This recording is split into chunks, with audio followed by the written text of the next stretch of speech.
Kuidas kasutada EasyRoot funktsiooni? Esiteks peaks olema siis Simradi, PG või siis Lorentzi puutetundlik plotter. Teiseks peaks olema CMAP-i kaart, et saaks üldse kasutada EasyRoot funktsiooni. Ja kolmandaks peaksid olema paigas plotteri pealt siis aluseseaded. Ja siin siis paned oma paadi andmed sisse ja selle järgi oskab plotter või kaart siis arvutada või siis ette näha, et kuidas teekonda teha. Lähed siis menüüst kaardi alla ja võtad siit väiksest menüüst uus marsruut ja valid siis endale punktid, kust sa tahad minna või kuhu sa tahad minna. Ütleme, et me tahame minna Tallinnast Pärnusse, valime need 2 punkti, siis siit samast menüüst saame kohe valida Easy Routing ja kogu marsruut.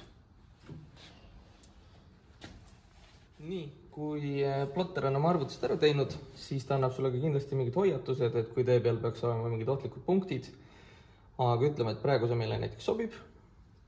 Ja siis on siin arvutatud teekond.